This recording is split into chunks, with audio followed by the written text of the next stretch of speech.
ஓம் சாந்தி. K Surajbhai அவர்களின் தாரணை வகுப்பு ஆகஸ்ட் 19, 2025.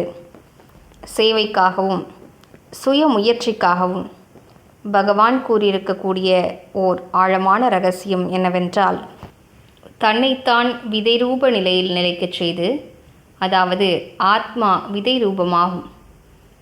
அவ்வாறு ஆத்மா உணர்வில் நிலைத்திருந்து பரந்தாமத்தில் விதை ரூபமாகிய தந்தையின் நினைவில் நிலைத்திருந்து ஞானத்தின் விதையை பிறரிடம் விதைத்தோம் என்றால் அது அவசியம் பலனை கொடுக்கும். மேலும் நமது மனநிலையை உயரச் செய்யும், விகர்மங்களை அழிப்பதற்கும் கூட உதவி புரியும். விதை ரூப நிலையில் நிலைத்திருந்து நாம் பிறருக்குள் நல்ல எண்ணங்களின் விதையை விதைப்போமானால், அதாவது விதை ரூப நிலையில் நிலைத்திருந்து தனக்காகவோ அல்லது பிறருக்காகவோ நல்ல எண்ணங்களை மனதில் உருவாக்கினால் அவை பலிக்க தொடங்கும். ஆத்மாதான் இந்த உடலில் இருக்கும் விதையாகும். ஆத்மாவின் சக்தியால் தான் இந்த உடல் நடக்கின்றது. ஆத்மாவின் அதிர்வலைகள் தான் உடல் முழுவதும் பரவி பலவிதமான நிலைகளை உருவாக்கி கொண்டிருக்கிறது.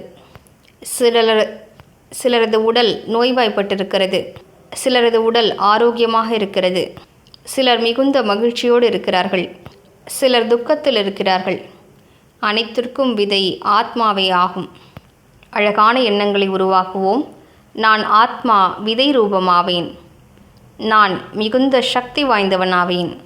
நான் மிக உயர்ந்தவனாவேன். நான் அனைவருக்கும் பூர்வீகமான ஆத்மா ஆவேன். நான் ஜொலிக்கக்கூடிய நட்சத்திரமாவேன். நான் மாஸ்டர் ஞான சூரியனாவேன். நான் லைட் ஹவுஸ் மைட் ஹவுஸ் ஆவேன். இப்படிப்பட்ட எண்ணங்களை அவசியம் உருவாக்க வேண்டும். நாம் இப்படிப்பட்ட அழகான எண்ணங்களை உருவாக்காமல் வெறும் ஆத்மாவை பார்த்து கொண்டிருக்க வேண்டும் என்ற பயிற்சி மட்டும் செய்வோமானால் நமது மனதினால் நீண்ட நேரம் நிலைக்க முடிவதில்லை. இரண்டாவது, பரந்தாமத்தில் சிவதந்தையை காண்போம். ஒரு நிலை என்னவென்றால், ஆத்மாவாக பரந்தாமத்திற்கு பறந்து சென்று சிவதந்தையின் அருகாமையில் நிலைத்திருப்பது, அவரிடம் சக்திகளை பெறுவது. இது அழகான சக்தி வாய்ந்த நிலையாகும்.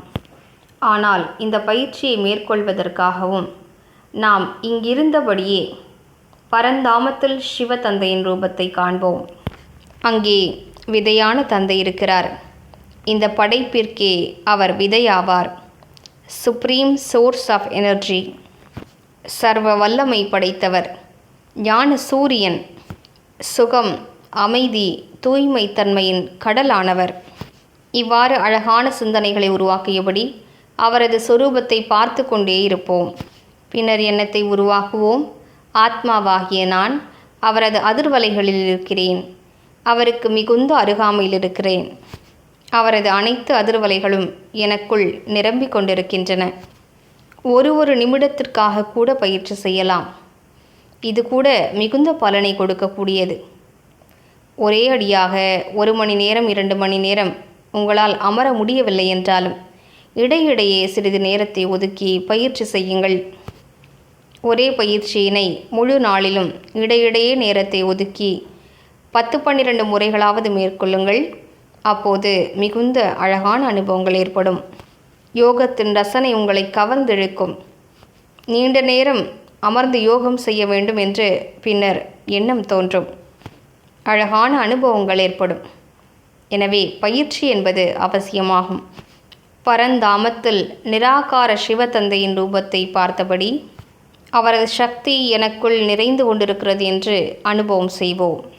அவ்வப்போது சக்திகளின் அதிர்வலைகள், அவ்வப்போது சுகத்தின் அதிர்வலைகள், அவ்வப்போது தூய்மை தன்மையின் அதிர்வலைகள், அவ்வப்போது அன்பின் அதிர்வலைகள் எனக்குள் நிறைந்து கொண்டே இருக்கின்றன. அந்த சக்தி வாய்ந்த அதிர்வலைகள் நமக்குள் புதிய பலத்தை நிரப்பிவிடும். இதனையே விதை ரூப நிலை, சக்திசாலியான யோகம், ஜுவாலா சொரூப யோகம், ஜுவாலாமுகி யோகம் என்று பலவிதமான பெயர்கள் கூறப்படுகின்றன. சாஸ்திரங்களில் யோக தர்ஷன் என்ற பகுதியில் இதனை நிர்சங்கல்ப சமாதி நிலை என்று கூறப்படுகிறது. தொடங்கும்போது எண்ணங்களை உருவாக்குகிறோம். பின்னர் மெல்ல மெல்ல சிவதந்தையின் சொரூபத்திலேயே அவரது அருகாமையின் அனுபவத்திலேயே மூழ்கிவிடுகிறோம். எண்ணங்களற்ற அந்த அனுபவத்திலேயே மூழ்கிய நிலைக்கு தான் நிர்சங்கல்ப சமாதி நிலை என்கிறார்கள். இந்நிலையில் அந்த அனுபவத்தை தவிர வேறு எண்ணங்கள் வருவதில்லை.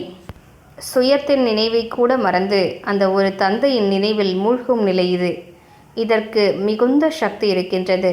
இதன் மூலம் பல சக்திகளும் சுத்திகளும் வரங்களும் கிடைக்கப்பெறுகின்றன. எனவே வாருங்கள், இந்நிலையை மிக நன்றாக பயிற்சி செய்வோம். மேலும் தன்னைத்தான் உயர்ந்த யோகியாக ஆக்கிக் கொள்வோம். ஓம் சாந்தி.